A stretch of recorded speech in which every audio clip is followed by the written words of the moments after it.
Voilà, dans cette vidéo, on va voir comment créer un petit jeu par l'intermédiaire du logiciel Scratch. Voilà, premièrement, on va supprimer cet objet-là qu'on appelle le lutin ou bien objet. Pour le supprimer, soit on effectue un clic droit sur cet objet-là et on va choisir supprimer, ou bien vous pouvez utiliser le bouton supprimer de la barre d'outils et un seul clic, automatiquement on a supprimé cet objet. Maintenant, notre jeu, il doit avoir un arrière-plan qu'on doit dessiner. Pour cela, on va choisir scène, puis on va choisir arrière-plan. Maintenant, je vais choisir dessin. Maintenant, ici, je vais dessiner l'arrière-plan du jeu. Voilà, tout simplement, ce n'est que des petits rectangles que je vais dessiner pour simplifier la tâche. Voilà ici un ensemble de rectangles qu'on va exploiter dans notre jeu.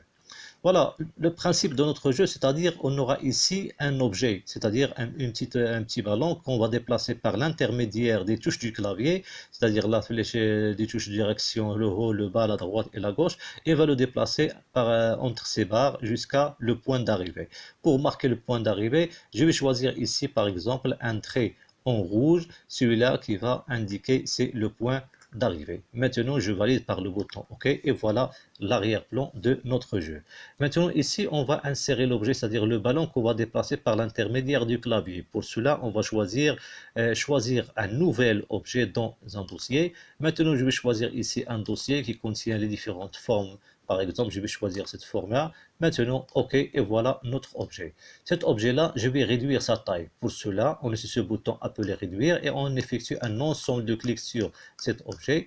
Maintenant, je place cet objet-là dans le point de départ. Donc le principe du jeu, c'est-à-dire on va déplacer ce ballon par l'intermédiaire du clavier jusqu'à ce qu'il arrive au point d'arrivée. Voilà pour cela, on va passer au script qui permet de faire cette opération. On clique sur l'objet, puis on va choisir le script, puis on va choisir contrôle. Maintenant ici, je veux que mon jeu ou bien le déplacement s'effectue lorsque j'appuie sur la touche flèche ou bien la touche de direction vers le bas. Pour cela, on va choisir quand j'appuie sur la touche flèche vers le bas. Qu'est-ce qu'on aura? Ici, on va choisir le mouvement, puis on va choisir mettre à Y, c'est-à-dire ici l'écran bien la scène, il contient deux axes invisibles. Ici l'axe des Y et ici l'axe des X. Ce sont les axes ou bien qui permettent de définir les coordonnées de chaque point sur la zone scène. Qu'est-ce qu'on aura?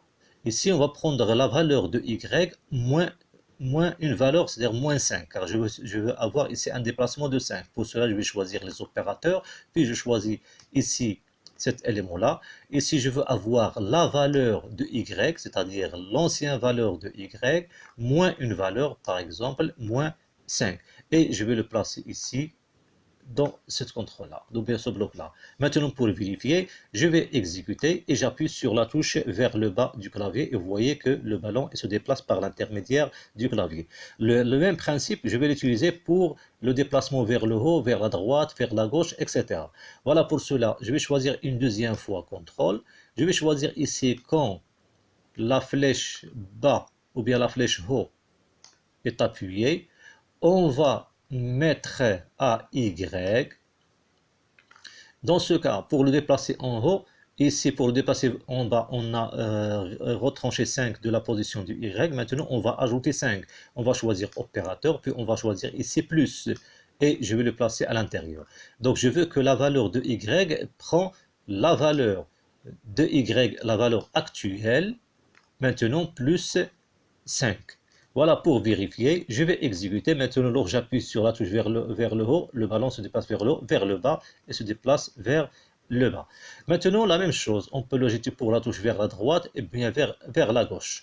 Voilà pour cela, c'est toujours CTRL, quand.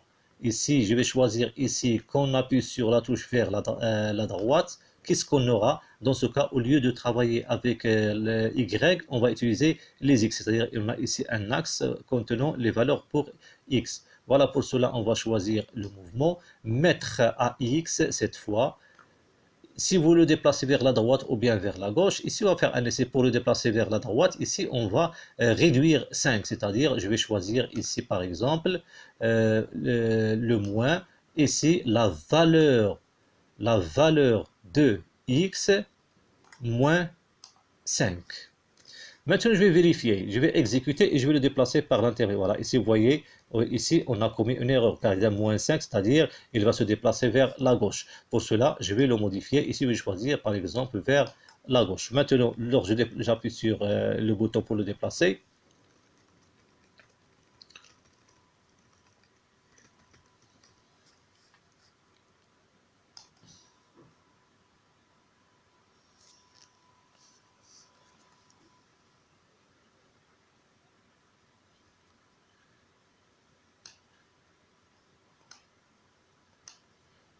voilà, pour déplacer ce ballon-là vers la gauche, on va choisir toujours mettre à x une valeur. Cette fois, on va choisir voilà, la valeur plus, c'est-à-dire l'ancienne valeur de x, pardon, l'ancienne valeur de x, on va lui ajouter la valeur 5. Maintenant, pour vérifier, je vais exécuter mon programme ou bien mon script. Maintenant, je clique sur le bouton vers la gauche, pardon, vers la gauche ou bien vers la droite, pardon.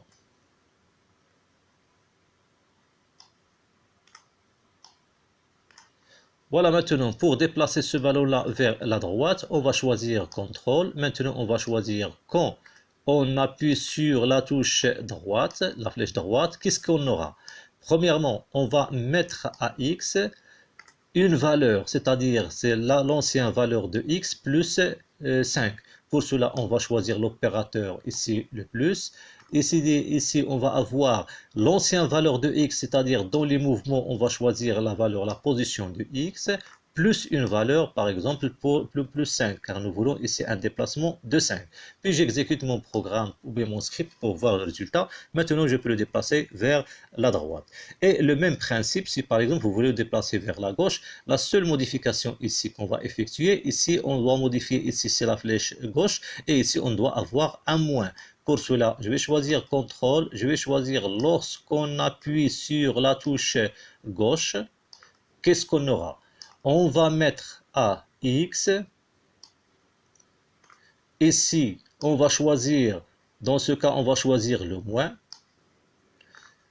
On va affecter à X la valeur actuelle de X moins une valeur, c'est-à-dire moins 5. Voilà pour vérifier notre code. Voilà, je vais déplacer maintenant vers la droite ou bien vers la gauche. Ou bien je peux le déplacer vers le haut ou bien vers la droite par l'intermédiaire des touches de direction du clavier.